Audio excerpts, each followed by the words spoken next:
Hello and welcome to Kent Tonight, live here on KMTV. I'm Finn Macdiarmid and here are your top stories on Wednesday, the 16th of April. Minecraft madness. Sevenoaks Cinema's screening of the blockbuster is the latest to be hit by disruptive TikTok trend. Angling artillery. A magnet fishing YouTuber captured the moment he discovered a First World War shell in the River Medway. And Tiny Treks. We get a sneak peek of the new father-son hiking show coming to KMTV. Now, across the country and even across the world, showings of the Minecraft movie have had audiences loudly repeating lines, throwing food and drink, and generally being disruptive. It's part of a TikTok trend and has even spread to a small independent cinema in Sevenoaks, where staff had to pause the film to remove a group of customers that were disturbing the movie. If you have TikTok or Instagram, you'll know the Minecraft movie has exploded in popularity.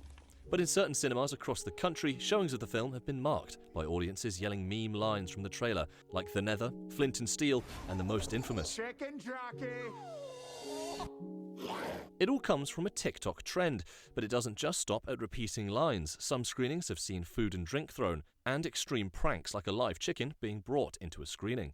At the Stag, an independent cinema in Sevenoaks where they've been showing the blockbuster 3 times a day, they did have to remove a group who were disrupting the film.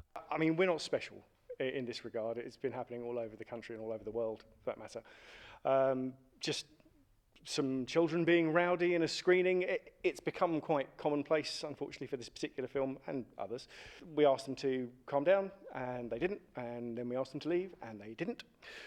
So, unfortunately, the very much last recourse of anything like this is you pause the film and they have to endure the angry glares of the rest of the auditorium of people whose lives they have been, upsetting during the course of the film. Tony from the Stag Theatre also mentioned that the Minecraft movie was particularly bad for this type of behaviour. This isn't something they have to deal with very often. We went into one of the screens after the Minecraft movie to see how much rubbish and popcorn there was left. Now, cinema workers here at the Stag say that this level of litter is normal for the Minecraft movie. But we caught up with some young people outside to get a view of was there any disruption and did it affect their viewing experience. And in the theatre, was anyone shouting any lines or anything? Only Chicken Jockey. I really heard that. Yeah, no, but no, not really. We did shout it though. Yeah, but nothing was like thrown and all that, so. And was anyone throwing anything or was everyone quite calm? I think someone threw a bit of popcorn. And did you like the movie? Oh yeah, definitely. It was really good. What was your favourite bit? Chicken Jockey. Yeah. While the film's target audience hasn't been too affected by the trend here in Kent, since here in Sevenoaks there was only one instance, the cinema say other venues have had it far worse than just some popcorn on the ground and a few loud customers. Finn Macdiarmid for KMTV in Sevenoaks. Now, a mum is spreading awareness of a recalled allergen breast implant following a warning from a reality TV star. Mum of 3, Abby Squires, paid £5,000 for cosmetic surgery back in 2009. She got them checked after Married at First Sight contestant Amy Victoria Kenyon posted a video mentioning the recall. It turned out the type of implant was linked to a very serious, rare type of cancer. On the Kent Morning Show, our presenters spoke to our resident health expert Julian Spinks, but first we heard from Abby herself. Obviously, anyone that's got those breast implants, I just think it's really important that as many people as possible know about that. And the fact that I am local and it was Turkey Mill and I know so many girls went there, I just want to bring that awareness across and hope that it does help as many girls as possible, really, that are more than likely in the position I am. I mean, if they're lucky enough to have the funds to have them replaced, then absolutely amazing. And if it's going to put their mind at rest, then yeah, absolutely go and get them removed and replaced. But yeah, just hopefully that there is some help out there and that someone does help in regards to those of us that potentially do have those toxic implants so that we don't have that worry, really. So Abby Squires there with her story. Julian joins us now. Julian, should people be worried? I think that the level of risk is actually pretty small. It is with one particular type of implant that the concern is, and they are textured implants which came from a company called Allergan. This is a major company, and it's not a situation where there was manufacturing faults or anything like that. It's something we discovered afterwards. The condition's called breast implant-associated anaphylactic large cell lymphoma, and that's a mouthful. But basically, it's immune system cancer that develops around the implant where there's scarring or fluid. And in terms of, is there a risk not having the implants removed? There is, but it's small. What they're saying is you don't have to routinely have them removed. You need to be aware of it, and changes such as hardening around the implants or lumps, or if you're starting to feel excessively tired, means you should go along and seek advice. Otherwise, the only way to know whether there's a problem is to remove the implants. You're then left without them, have to put others in. The NHS is not going to cover that, so the cost could be quite significant. And we see quite a lot about cosmetic surgery, especially on social media. Lots of influencers plugging different methods. Give us an idea a bit about the regulation around cosmetic surgery here in the UK. Well, there is clear regulation that you have to be a qualified surgeon to do it and so on, and the clinics are regulated by the Care Quality Commission, so there is protection there. There's two potential problems. One is faulty surgery, someone getting it wrong. The other is problems with the things that are going into you. And it doesn't really matter whether it's private or NHS. Things that we put into the body, we always have a chance that we'll discover 5-10 years down the line that they turn out not to be the right thing to have done. So if you're considering something like cosmetic surgery where there's an option, it's not life-changing or life-threatening, then really you have to think about the possibility of something nasty happening later. But that will happen exactly the same way in the NHS and with other things like hip implants where we've had the same sort of problem. And I guess that sounds like your advice is to take your time over the decision, think about... Absolutely, ask the questions, but be aware of the fact that the person answering it may not know that something's going to happen in a few years' time. You were saying there about, you mentioned the NHS with cosmetic surgery. I think it's important to kind of to delineate both of those, what NHS cosmetic surgery would entail compared to if you went private and maybe more aesthetic-based surgery that you could go for. I think that's the key difference, is that it's plastic surgery in the NHS. So it's typically to treat problems, so maybe to treat burns. In the case of breast implants, typically after someone's had a mastectomy for breast cancer, so it's put in there. You cannot really get it for purely cosmetic reasons. It's slightly more likely to get breast reduction, but there's very, very strict rules as to who can get it. So if it's purely for aesthetic reasons, you're going to end up paying privately. Now, back in February, we reported on how a former Premier Inn in Gravesend risked breaching planning regulations. We exclusively revealed that developers were advertising studio flats on Rightmove without the correct permission. The firm behind the conversion claimed they'd posted the listing prematurely after taking bad advice. Well, our local democracy reporter Gabriel Morris joined us on the Kent Morning Show earlier. Quite simply, they didn't have the correct planning permission.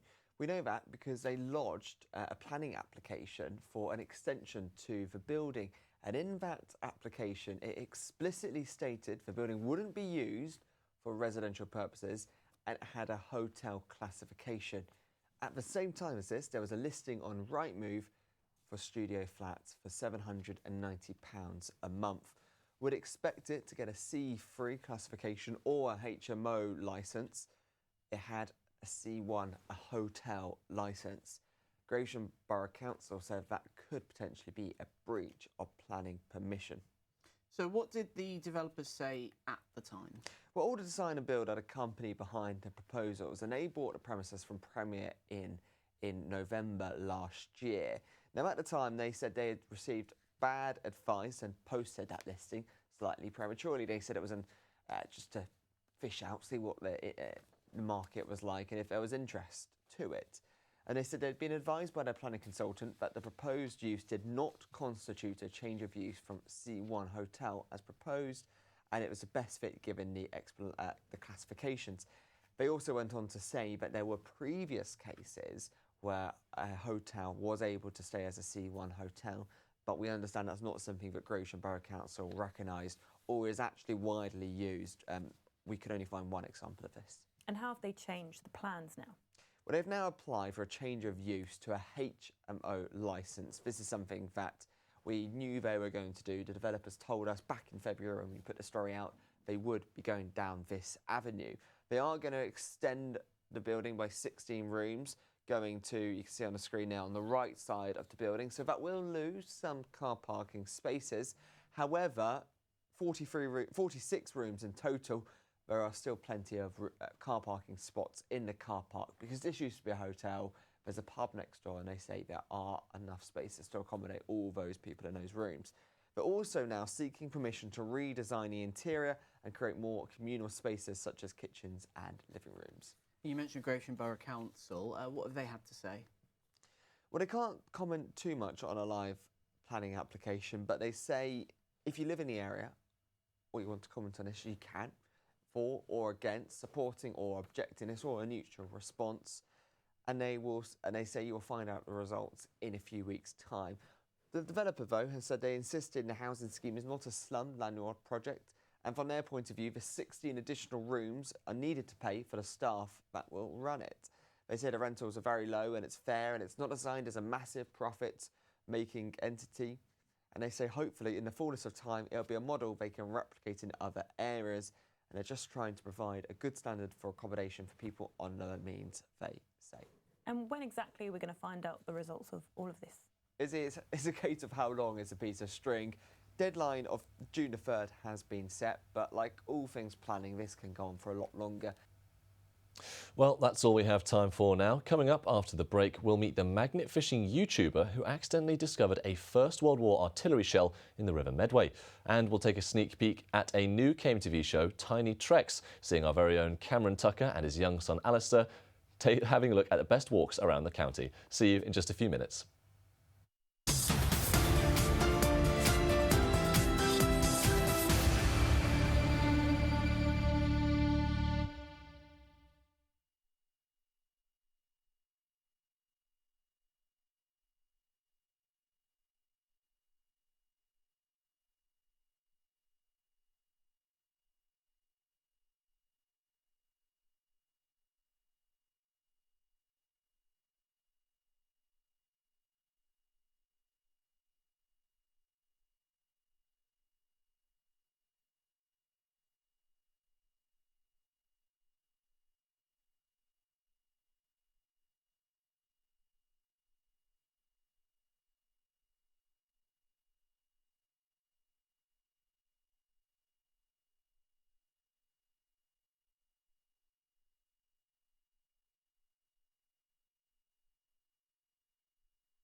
Hello and welcome back to Kent Tonight live here on KMTV, my mistake.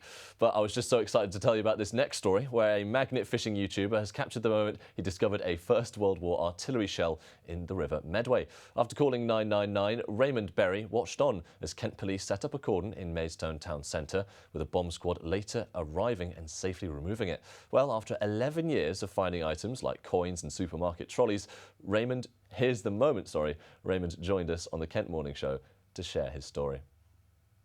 So a little while ago I pulled something out the river and it was all covered in crud and muck and horrible, so I started tapping it off with my hammer like you do, and all of the crud fell off in one go, and what we're left with is this.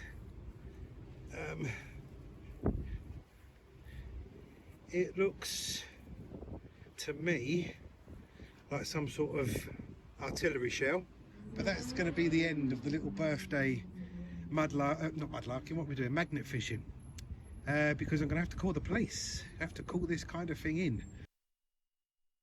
Recently we've been kind of venturing out a bit more, and we just had the idea to come up to Maidstone to do a bit of magnet fishing in the Medway, and we were there on Sunday. We got there quite early, and we were pulling out the usual stuff. You know, we pulled out half of an old motorbike and all kinds of bits and bobs, and then sort of towards the afternoon I pulled up the shell, but obviously didn't realise what it was, and it was all covered in crust and rust and all the rest of it, so I just kind of threw it on the side, because, you know, when stuff comes up like that, you have to let it dry out, and then you kind of tap it off with a hammer to see what's in there. And it can be quite tiring magnet fishing, because your arms hurt a bit. So I went and sat on the side and started tapping off some of the things that we'd pulled up. And I tapped that off, and I called, because I had my friend Steve with me, and I called him over. I said, "What do you reckon that is?" And we sort of looked at each other. We knew instantly what it was. But we put a couple of pictures. I'm on a group on Facebook and that identifies things. So I put a picture on there, and everybody was coming back, you know, "Mate, you've got a bomb. That's a bomb." So I said, "Right, we're going to have to phone the police." Because obviously you can't, you know, walk around with a live bomb in your pocket too much. So yeah, we 999'd it, and the rest sort of took care of itself, to be honest. You can see some of those images on screen from you finding it, from the police presence. I want to hear a little bit more about discovery and about yourself and your magnet fishing shortly. But were you at any point and your friend scared about finding the bomb? I was, once I'd realised what it was, because you know, I mean, when you do stuff like, you know, mudlarking, metal detecting, you pull up all kinds of things. I mean, it's not all about coins. You know, you find loads of different kinds of stuff, and most of the time, ground, they've been in a river, you know, and lose all their shape. And you end up kind of looking at things, and you've got no idea what they are most of the time. But as soon as we realised, I mean, bear in mind, I mean, I'd literally thrown it on the riverbank. I'd been tapping it with a hammer. You know, at any point that could have gone off.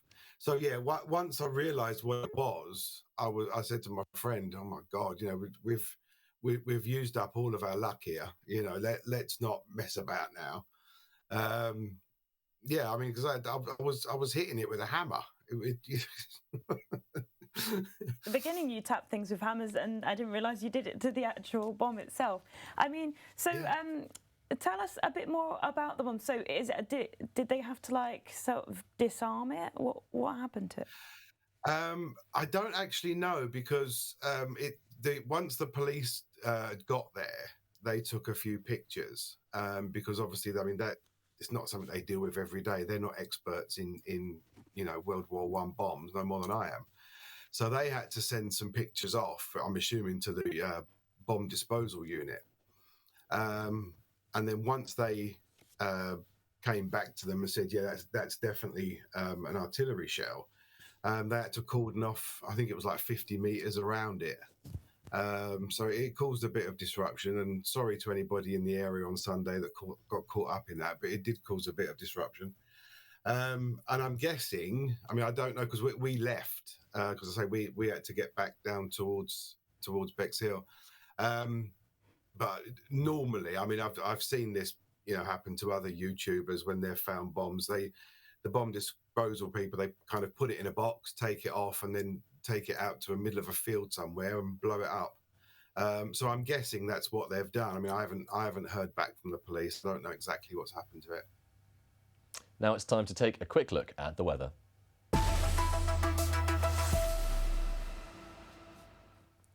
Tonight is looking mild with clear night skies and temperatures ranging from 5 to 8 degrees across the county. Into tomorrow morning, waking up to some sunshine and temperatures of 10 and 11, some low wind speeds there of only 3 miles per hour. And into tomorrow's afternoon, looks like around 15 degrees, 14 in some areas, some sun down there in Dover, lucky them. Now here's your outlook: partly cloudy weather on Friday and Saturday, highs of 17 dropping to 15 and then 14 at the end of the week.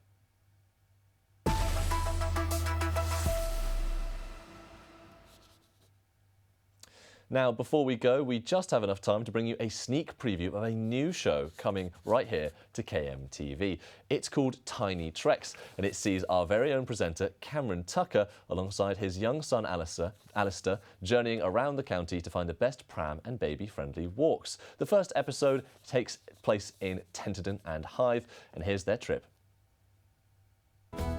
Back in the pandemic, my partner Stevie and I created a series highlighting places where people could enjoy socially distanced walks. 5 years on, and a lot has changed. We're now engaged, and we recently welcomed a new addition to our family. Like many parents, we want our little one to love the outdoors. So, we've decided to embark on a new series where we wander along Kent's coasts, through its countryside, and journey all around the county to find the perfect family days out. Stevie will be filming along with members of the KMTV team, and our wee one, Alistair, will of course be along for the ride. So join us on Tiny Treks.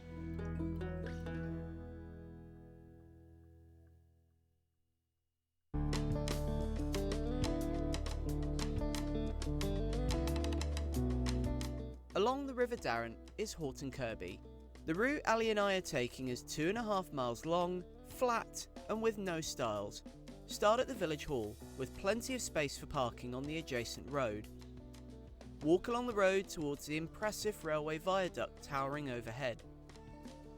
Just before you reach the viaduct, turn left in front of the Bridges pub and go for a short distance along Station Road.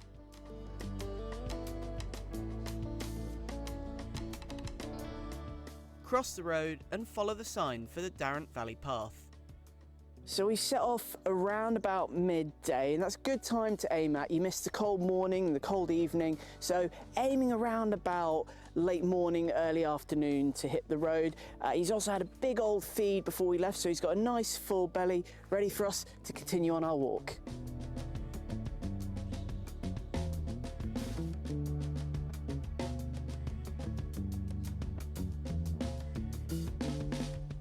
This stretch is awash with dragonflies and damselflies in the summer months, as well as yellow flag irises and other bankside flowers.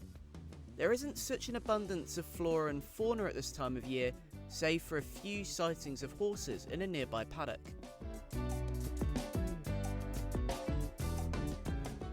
Even without the wildlife, it's a peaceful stroll beside the River Darren, with Ali continuing his tradition of sleeping through our walks.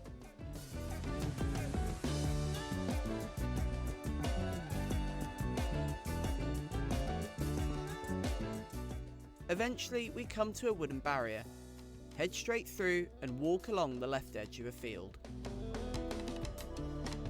In 1972, remains of a Roman villa were discovered here in Westminster Field, along with a Roman granary and pottery dating back to the 2nd to 3rd century. Now it's a car park, which you must continue to the left of on our track.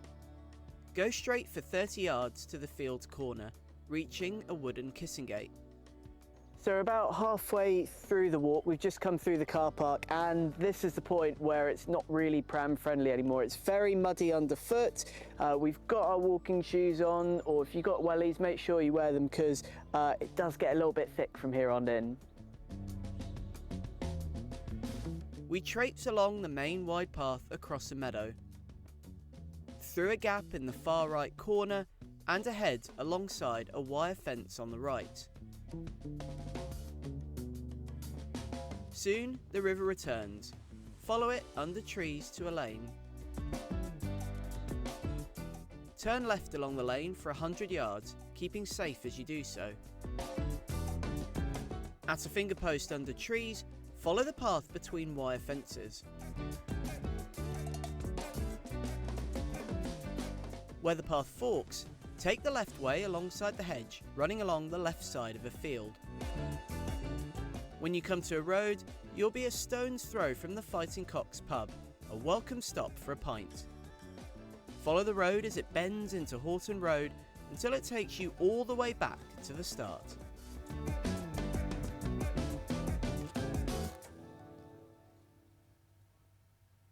Well, it looks like that's all we have time for now. Thank you so much for watching, and we'll see you soon. Good night.